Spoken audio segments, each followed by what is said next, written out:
Hello students, in the last video we have discussed the various type of structural isomers like positional isomerism, chain isomers, then उसके बाद हमने tautomers पढ़े थे, metamerism, ring chain isomers and functional isomers। ये सारे isomers हमारे structural isomers थे। That means उनके हम अगर पेपर पे स्ट्रक्चर ड्रॉ करें तो हमें दोनों में क्लियरली डिफरेंस फील हो जाता था, जो दो आइसोमर थे, जो भी कैटेगरी थे। नेक्स्ट हमारे पास है कंपाउंड या जो फिनोमिना स्टीरियो आइसोमेरिज्म।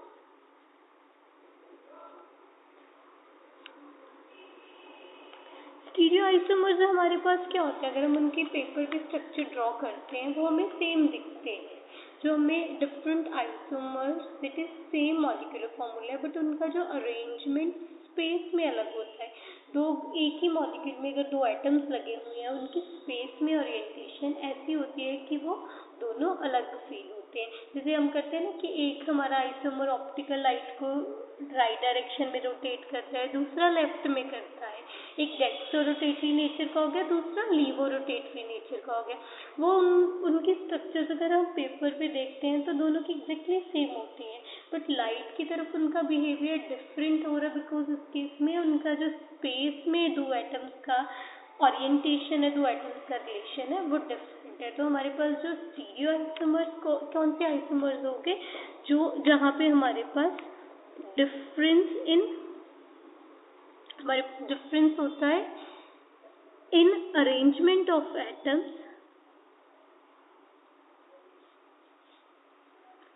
कहाँ पे हमें डिफरेंस में मतलब वेरिएबल आता है इन स्पेस। तो हमारे पास स्पेस में उन एटम्स की ओरिएंटेशन अलग अलग होते हैं, इस वजह से हमारे पास स्टीरियो आइसोमर्स आते हैं। फिनोमिनन को हम स्टीरियो आइसोमेरिज्म कह देते हैं, और ये हमारे पास स्टीरियोकेमिस्ट्री एक ब्रांच ऑफ केमिस्ट्री आ जाती है, जहाँ पे हम स्ट्रक्चर्स की किसी भी कंपाउंड की स्ट्रक्चर स्टडी करते हैं। हमारे पास जो स्टीरियो आइसोमर्स हैं वो तीन टाइप के होते हैं। ऑप्टिकल आइसोमर्स, ऑप्टिकल वर्ड का मीनिंग क्या होता है, लाइट। जो लाइट प्लेन पोलराइज लाइट की तरफ डिफरेंट बिहेवियर शो करें। ज्योमेट्रिकल आइसोमर्स, इसमें हमारे पास सिस ट्रांस आइसोमर्स आ जाते हैं मेनली। थर्ड हमारे पास है कन्फर्मेशनल आइसोमर्स।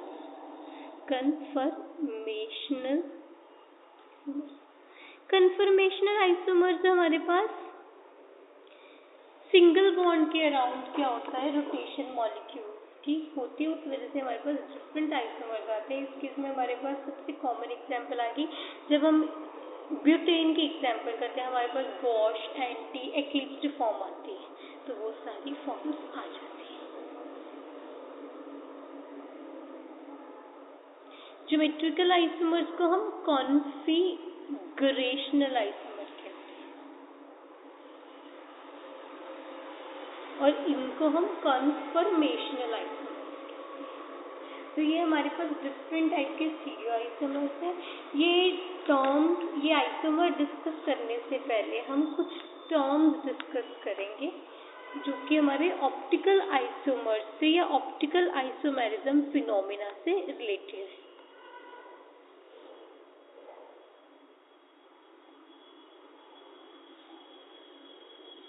सबसे पहले हमारे पास टेट्राहेड्रल नेचर ऑफ कार्बन।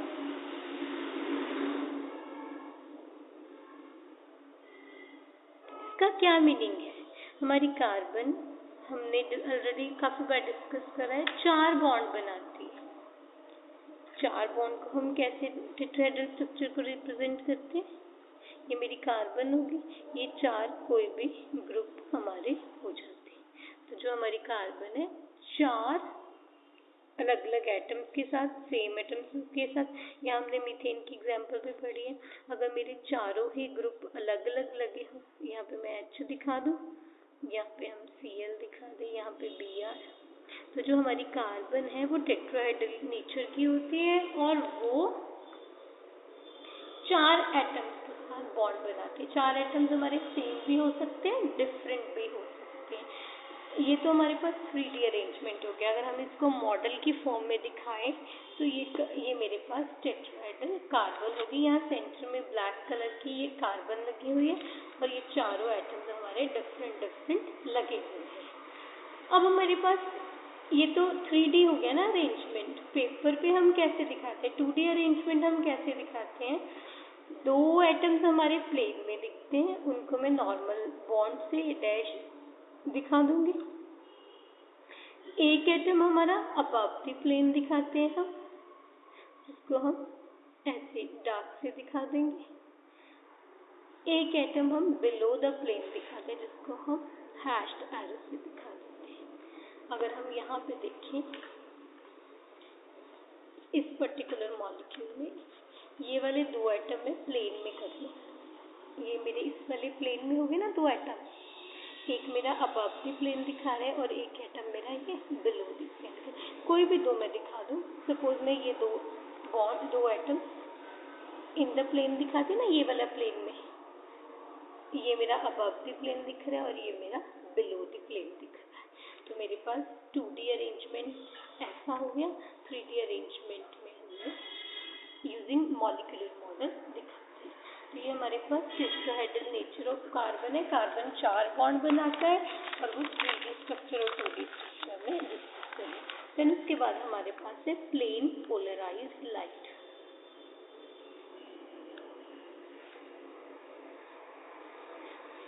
हमारे पास जो लाइट आती है किसी भी सोर्स से, हमारी जब लाइट प्रोड्यूस होती है ना, लाइट के जो पार्टिकल्स होते हैं उनकी ओरिएंटेशन और डायरेक्शन में होती है। ये मेरे डिफरेंट पार्टिकल्स हैं जो लाइट के फोटोन्स सारी डायरेक्शन में ऑसिलेट कर रहे होते हैं।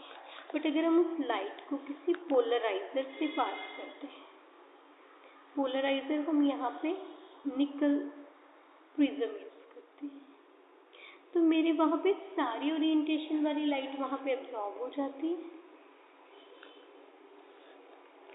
सिर्फ एक ही डायरेक्शन वाली लाइट रह जाती है। इस लाइट को हम पोलराइज्ड लाइट, ये हमारी अनपोलराइज्ड लाइट है। अनपोलराइज्ड लाइट हमारी, उसमें जो हमारे पार्टिकल्स होते हैं सब डायरेक्शन में ऑसिलेट हो रहे होते हैं।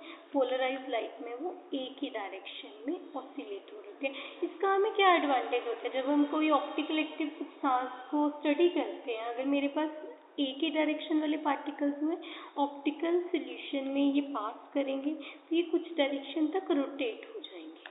अगर मेरे पास सारी डायरेक्शन वाली लाइट होएगी तो मुझे नहीं पता चलेगा ना कौन से वाले पार्टिकल्स, क्योंकि हर कोई कुछ कुछ एंगल पे रोटेट हो जाएगा, तो हमें नेट नहीं पता चलेगा। बट एक ही डायरेक्शन वाली लाइट है, कितने एंगल पे रोटेट हुआ हमें इजीली पता चल जाएगा। हम अपने कंपाउंड की ऑप्टिकल एक्टिविटी के बारे में बता सकते हैं। तो अब हमारे पास नेक्स्ट क्या होता है, टर्म आ जाती है यहाँ पे ऑप्टिकली एक्टिविटी। जो सब्सटेंस पोलराइज्ड लाइट को रोटेट कर देते हैं, रोटेट पोलराइज्ड लाइट, उनको हम क्या कह देते हैं, ऑप्टिकल एक्टिव सब्सटेंस। और जो हमारे नहीं करते, डोंट रोटेट पोलराइज्ड लाइट, वो हमारे कौन से सब्सटेंस हो गए, ऑप्टिकल इनएक्टिव। तो हमारी ऑप्टिकल एक्टिविटी टर्म है जो हमारी लाइट को रोटेट कर देते हैं। सपोज अभी हमने डिस्कस करा ना, मेरे पास पोलराइज्ड लाइट है, विच मीन्स एक ही डायरेक्शन में मेरे पास उन पार्टिकल्स की ऑसिलेशन है। अब इसको मैंने किसी ऐसे सब्सटेंस के बीच में से पास कर दिया जो ऑप्टिकली एक्टिव है। ऑप्टिकल एक्टिव हम क्या कह रहे हैं, अब लाइट को रोटेट कर देता है। तो सपोज मेरे पास इस डायरेक्शन में था, मेरे पास मॉलिक्यूल और लाइट की इस डायरेक्शन में आएगी, ये मेरी पहले वाली उसकी ओरिएंटेशन थी, ये मेरा एंगल ऑफ रोटेशन आ गया। जो मेरा सब्सटेंस ऑप्टिकल एक्टिव है वो लाइट को रोटेट कर देगा, जिस एंगल पे करेगा वो मेरा एंगल ऑफ रोटेशन हो गया। अगर मेरे पास लाइट राइट डायरेक्शन में रोटेट हुई है,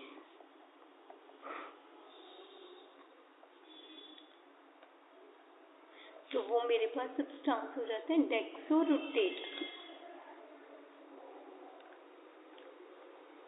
इसको हम प्लस साइन से रिप्रेजेंट करते हैं। जो मेरे लाइट को लेफ्ट डायरेक्शन में रोटेट करते हैं वो हमारे पास सब्सटेंस हो जाते हैं लीवो रोटेटरी।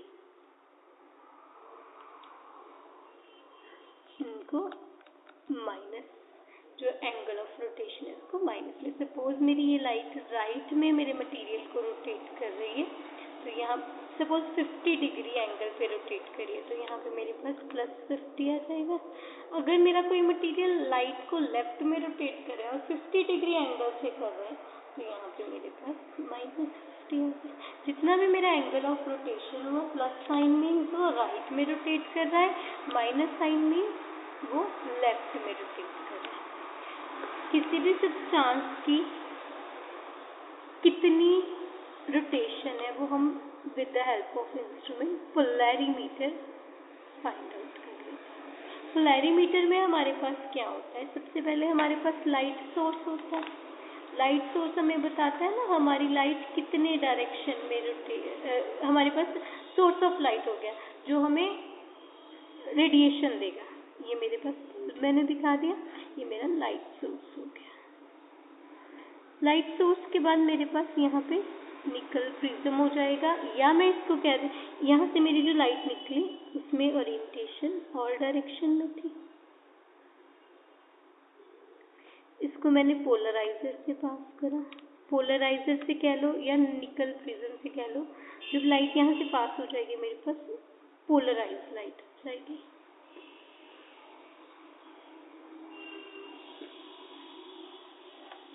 पोलराइज लाइट को जब मैं किसी ऑप्टिकल एक्टिव सब्सटेंस के सॉल्यूशन में से पास करूंगी,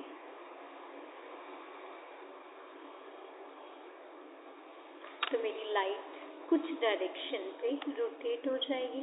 ये मेरी लाइट की ओरिएंटेशन थी कि कुछ एंगल पे वो रोटेट हो गई, alpha is the angle of rotation. Then उसके बाद जो हमारे पोलैरीमीटर में यहाँ पे एनालाइजर लगा होता है, एनालाइजर को हम रोटेट करके देख लेंगे मेरे पास कितने एंगल पे लाइट रोटेट हो गई। जितना मेरे पास एनालाइजर का रोटेशन आई उतना मेरा एंगल ऑफ रोटेशन हो जाएगा। यहाँ पे हमारे पास आई होती है, हम देख रहे होते हैं हमारे पास एक लंबी सी ट्यूब होती है, उसमें एक साइड सोर्स और पोलराइजर लगा होता है। फिर उसके बाद हमारा सब्सटेंस जिसकी हमने ऑप्टिकल एक्टिविटी फाइंड आउट करनी है को हम एक ट्यूब में सॉल्यूशन की फॉर्म में डालते हैं। अब हमारे पास क्या है, हमने पहले यहाँ पे ऐसी सेटिंग कर रखी होती है यहाँ पे विदाउट ऑप्टिकल सब्सटेंस कि मुझे मैक्सिमम दिखे लाइट की इंटेंसिटी। जब ऑप्टिकल एक्टिव सब्सटेंस आ गया मेरे पास, सपोज ये फेज है ना, दो ये फेज है, दोनों सेम फेज में है, तो यहाँ पे मेरे को लाइट की इंटेंसिटी मैक्सिमम दिखेगी। बट अगर मेरे पास एक सब्सटेंस से जो लाइट निकल रही है कुछ एंगल पे रोटेट होगी, यहाँ पे मैं अगर इस डायरेक्शन में देख रही हूँ तो मेरे पास यहाँ पे मैक्सिमम इंटेंसिटी नहीं आएगी। मैक्सिमम इंटेंसिटी देखने के लिए मुझे एनालाइजर को कुछ एंगल पे रोटेट करना पड़ेगा। जो एंगल पे मेरा एनालाइजर रोटेट हुआ उतनी ही मेरी लाइट रोटेट हो गई है। दैट मीन्स वहाँ से मेरे सब्सटेंस कितने एंगल पे रोटेट हुआ मैं इजीली फाइंड आउट कर सकती हूँ कि हमारे पास एंगल ऑफ रोटेशन आ। अब मेरे पास पोलैरीमीटर की हेल्प से हमने angle of rotation find out कर लिया। ये हमारा किस किस चीज़ पे डिपेंड करता है। हमारे पास सबसे पहला फैक्टर है nature of the compound.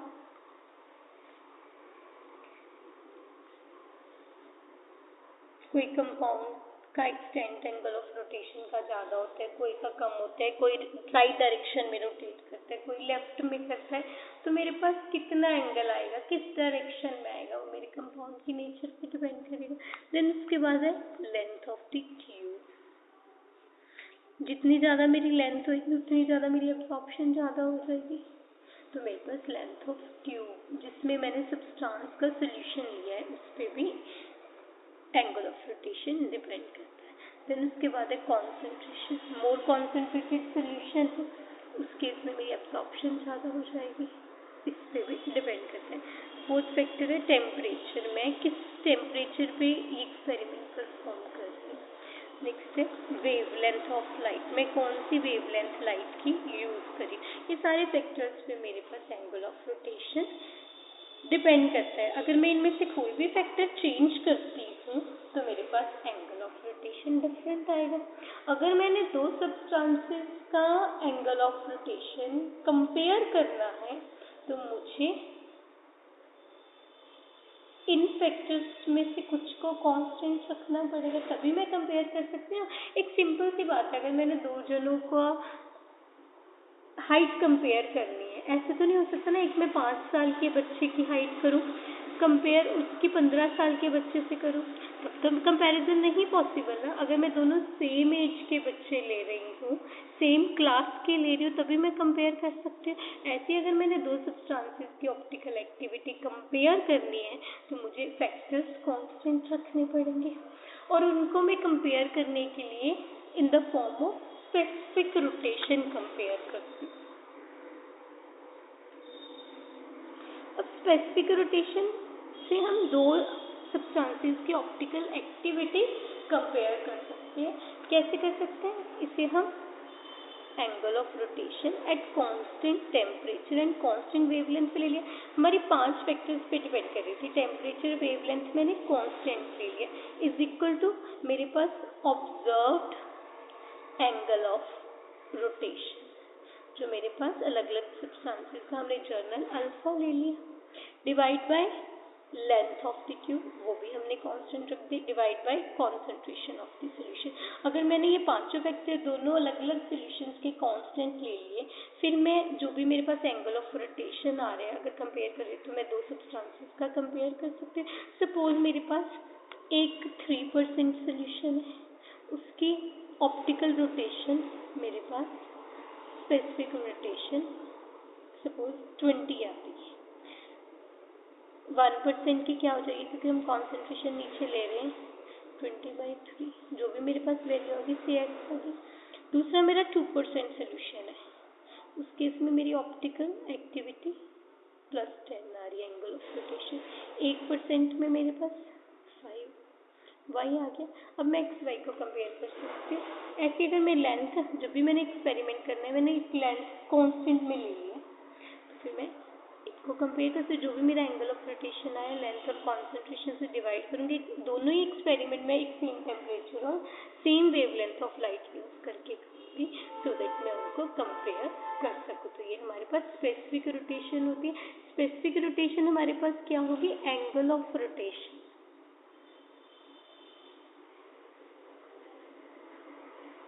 Angle of हमारे पास रोटेशन है कब?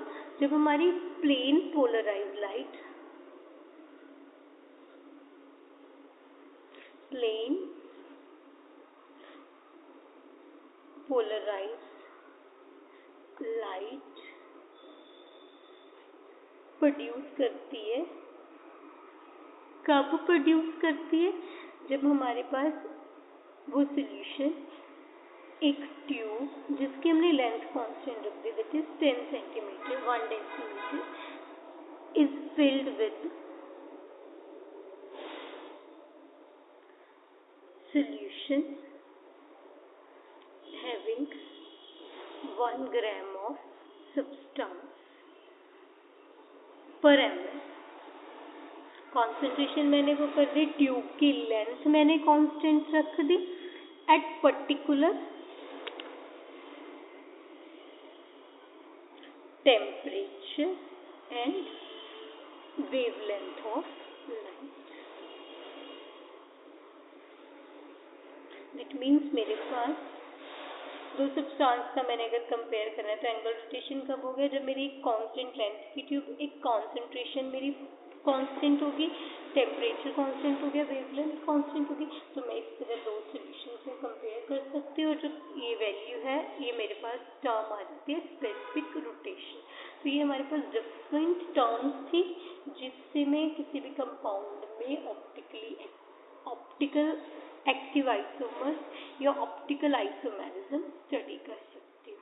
देन उसके बाद हमारे पास है कुछ और terms, element of symmetry. Symmetry word का मीनिंग क्या होता है? सिमेट्री हमारे पास होती है दोनों साइड सेम अरेंजमेंट, एक प्रॉपर सिमिलर अरेंजमेंट दिखता है। सपोज मेरे पास ह्यूमन बॉडी है, ह्यूमन बॉडी को हम एक जर्नल ऐसे दिखा दें, यहाँ पे मेरे पास आर्म होगी, यहाँ पे भी आर्म होगी, यहाँ मेरे पास लेग्स होगी। अगर मैं इस प्लेन में देखूं, मेरे पास दो इक्वल हाफ आ रहे हैं, तो यहाँ पे कुछ सिमेट्री है ना। बट अगर मैं इस प्लेन से देखूं, मेरे पास इक्वल हाफ नहीं आ रहे। तो सिमेट्री इवन हम रंगोली बनाते हैं, सपोज मेरे पास रंगोली का या फ्लावर है, फ्लावर की मेरे पास 6 पेटल्स हैं,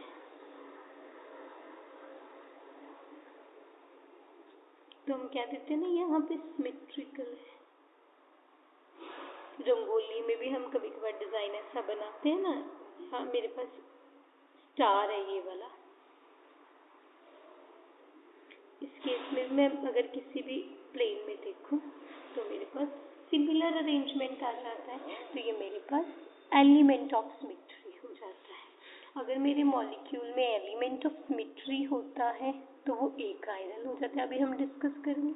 अगर कोई भी एलिमेंट ऑफ सिमेट्री नहीं है तो वो कायरल हो जाता है। बट जो हमारे पास ऑप्टिकल एक्टिविटी है, कायरलिटी है, वो हमारी डायरेक्टली सिमेट्री से रिलेटेड है।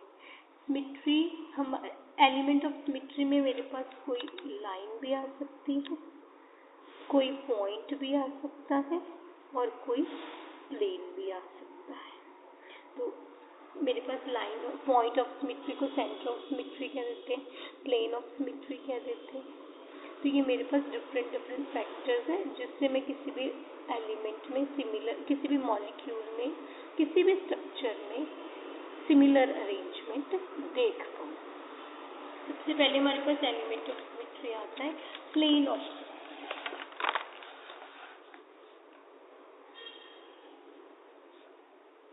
प्लेन ऑफ सिमेट्री हमारे पास वो प्लेन है जो मॉलिक्यूल को 2 इक्वल हाफ में डिवाइड करता है। यहाँ पे हमने ह्यूमन बॉडी में करा था ना ये एग्जाम्पल, ये मेरा प्लेन हो गया ना, जो मॉलिक्यूल इसको 2 पार्ट्स में डिवाइड करते हैं। इसको हम एलिमेंट ऑफ सिमेट्री नहीं करेंगे बिकॉज दोनों अलग अलग होगी। इस केस में फेस और आर्म्स आ गए, यहाँ पे लेग्स आ गए। तो मेरी बॉडी में, ह्यूमन बॉडी में, अगर हमारी बॉडी में हेड से हम कोई ऐसी डिवीजन कर दे प्लेन की जिससे मेरा 2 हाफ बन जाते हैं, तो हमारे पास वो प्लेन ऑफ सिमेट्री हो गया। लेकिन प्लेन ऑफ सिमेट्री को हम कैसे डिफाइन करेंगे? इमेजिनरी प्लेन, सच में नहीं काटना, imaginary plane which divides an object or structure or compound into 2 halves। 2 half में अगर मेरा डिवाइड कर रहा है, 2 हाफ वो भी सिमिलर हाफ में डिवाइड करता है, तो मेरे पास वो प्लेन ऑफ सिमेट्री है। जो 2 हाफ में वो एक दूसरे की मिरर इमेज है, तो वो मेरे पास प्लेन ऑफ सिमेट्री आ गया। एक रूटीन लाइफ में हम एग्जांपल ले लेते हैं। मेरे पास ये ग्लास है, ये प्लेन, ग्लास को 2 हाफ में डिवाइड करें तो ये प्लेन ऑफ सिमेट्री हो गया। ऐसे ही अगर मेरे पास कोई मॉलिक्यूल है, यहाँ पे हाइड्रोजन लगी है, यहाँ पे हाइड्रोजन लगी है, यहाँ पे मेरे पास कोई और ग्रुप लगा है, यहाँ पे भी मेरे पास कोई और ग्रुप है। अगर मैं ऐसा प्लेन इमेजिन करूँ, ये तीनों एटम्स उस प्लेन में हो, देख लो हम ऐसे दिखा दें, तो ये प्लेन मेरे इस मॉलिक्यूल को 2 इक्वल हाफ में डिवाइड कर, जो एक दूसरे की मिरर इमेज है। अगर ऐसा हो रहा है तो ये मेरे पास प्लेन ऑफ सिमेट्री हो गया। यहाँ पे अभी पहले हम ये मॉलिक्यूल लिखते हैं। इस मॉलिक्यूल में मेरे पास कोई भी, सपोज मैंने ये प्लेन ले लिया, ये वाला प्लेन ले लिया, ये 3 एटम्स इसी प्लेन में आ गए, बट मेरे पास मॉलिक्यूल 2 हाफ में डिवाइड हो रहा है, दोनों अलग अलग है, तो ये मेरे पास प्लेन ऑफ सिमेट्री नहीं होगा। बट अगर मेरे पास एक एटम सेम हो जाए, यहाँ पे हमने 2 हाइड्रोजन सेम लगा ली ना, तो ऐसे में एक एटम सेम लगा ली। अब मैं कौन सा प्लेन ले रही, मेरे मॉलिक्यूल में ये वाला प्लेन ले रही, ये red atom, carbon atom and black atom, तीनों एक प्लेन में गए। अब ये मेरा मॉलिक्यूल इसको 2 हाफ में डिवाइड कर रहा है, 2 इक्वल हाफ में डिवाइड कर रहा है, जो एक दूसरे की मिरर इमेज है। तो ये हमारे मॉलिक्यूल में प्लेन हो गए, 3 एटम्स उस प्लेन में पड़े, तो मेरे पास यहाँ पे एलिमेंट ऑफ सिमेट्री आ गया। कोई भी मॉलिक्यूल में एलिमेंट ऑफ सिमेट्री हम उसे कहते हैं जहाँ पे वो प्लेन मॉलिक्यूल को 2 इक्वल हाफ में डिवाइड करते हैं। हमारे हाथ में कोई भी एलिमेंट ऑफ सिमेट्री नहीं है, बिकॉज सारी फिंगर्स का साइज अलग अलग है, तो मेरे हाथ में कोई भी एलिमेंट ऑफ सिमेट्री नहीं है, कोई प्लेन ऑफ सिमेट्री नहीं है। अगली एग्जांपल हमारे पास यहाँ पे आ जाती है, बड़ी कॉमन है, टार्टेरिक एसिड। टार्टेरिक एसिड हमारे पास ये स्ट्रक्चर होती है, 2 कार्बन होती है कायरन, उन पे दोनों पे एक एक OH ग्रुप, एक H और एक कार्बन होती है। अगर मैं ये प्लेन देखूँ, ये प्लेन मेरे मॉलिक्यूल को 2 इक्वल हाफ में डिवाइड करे और दोनों ही एक दूसरे की मिरर इमेज है, तो ये मेरे पास इस केस में प्लेन ऑफ सिमेट्री हो गया। ऐसा प्लेन जो मेरे मॉलिक्यूल को 2 इक्वल हाफ में डिवाइड करते हैं उसे हम प्लेन ऑफ सिमेट्री कह देते हैं। नेक्स्ट हमारे पास है पॉइंट सेंटर ऑफ सिमेट्री। ये हमारा एक पॉइंट होता है। सेंटर ऑफ सिमेट्री हमारे पास वो पॉइंट है किसी भी मॉलिक्यूल में। सपोज मेरे पास ये कंपाउंड है, साइक्लोब्यूटेन है ना, 4 एटम, हमने कार्बन दिखा दी। जो मेरा सेंटर ऑफ सिमेट्री हमारे पास वो पॉइंट है, अगर उससे मैं कोई इमेजिनरी लाइन ड्रॉ करूं तो वो दोनों साइड में सेम डिस्टेंस पे सेम पॉइंट्स को मीट करती है। अगर ऐसा मेरे मॉलिक्यूल में हो रहा है, ये इमेजिनरी पॉइंट है, उससे मैं एक लाइन ड्रॉ करूं, वो मेरे इक्वल डिस्टेंस पे सिमिलर एटम्स को मीट कर रही है, तो मेरे पास वो सेंटर ऑफ सिमेट्री है। ये साइक्लोब्यूटेन में हमारे पास सेंटर ऑफ सिमेट्री हो गया। ऐसे बेंजीन के केस में, चाहे मैं यहाँ पे ड्रॉ कर लूँ, चाहे मैं यहाँ पे ड्रॉ कर लूँ, इक्वल डिस्टेंस में मेरे को सिमिलर पॉइंट्स पे मीट कर रही है, तो मेरे पास यहाँ पे सेंटर ऑफ सिमेट्री हो गया। That is this is an imaginary point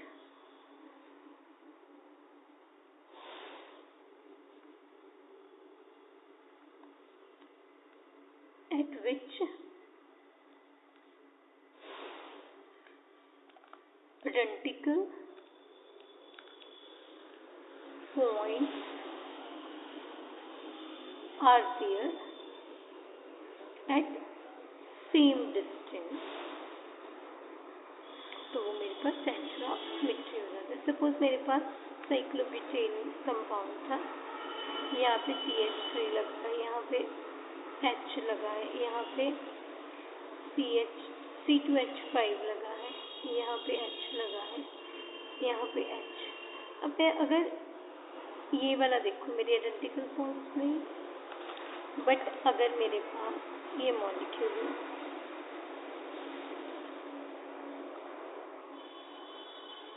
identical points है, यहाँ पे भी मेरे पास आइडेंटिकल पॉइंट्स है, तब मेरे पास ये सेंटर ऑफ सिमेट्री हो गया। आइडेंटिकल पॉइंट्स हमारे इक्वल डिस्टेंस पे मीट होने चाहिए, तभी हमारे पास वो सेंटर ऑफ सिमेट्री होता है। देन उसके बाद हमारे पास नेक्स्ट है एक्सिस ऑफ सिमेट्री।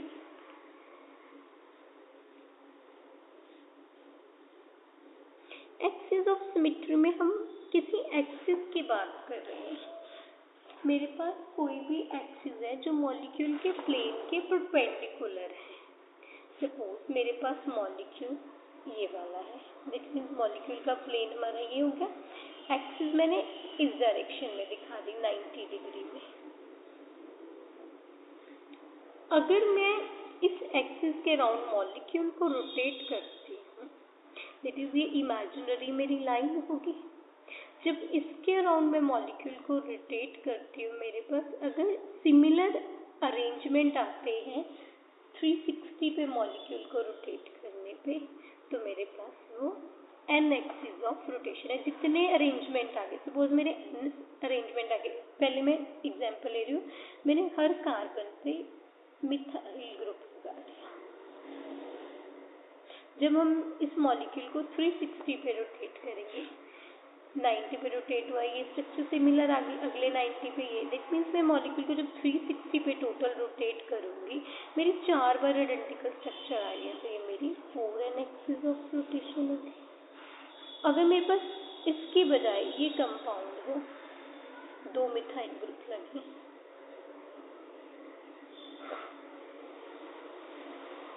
इस केस में जब मैं मॉलिक्यूल को रोटेट कर रही हूँ, 90 पे आइडेंटिकल स्ट्रक्चर नहीं आ रही, 180 पे आइडेंटिकल स्ट्रक्चर आ रही है, मॉलिक्यूल को जब मैं 360 पे रोटेट कर रही हूँ, मेरे पास 2 बार सिमिलर अरेंजमेंट बन रहे हैं, तो मेरे पास 2n एक्सिस होगी।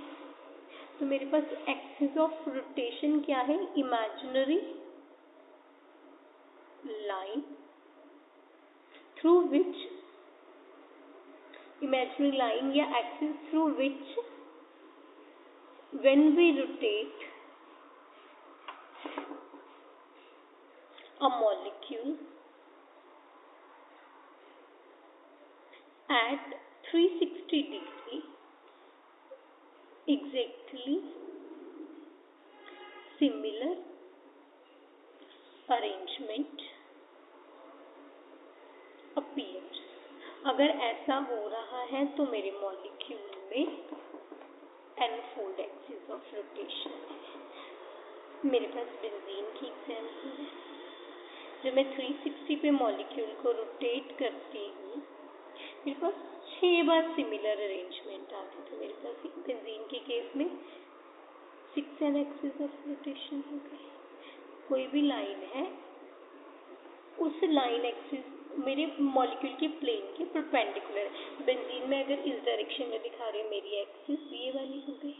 जब मैं इसके राउंड मॉलिक्यूल को रोटेट कर रही हूँ, अगर मेरे पास जितने बार सिमिलर अरेंजमेंट्स आ जाते हैं तो वो मेरी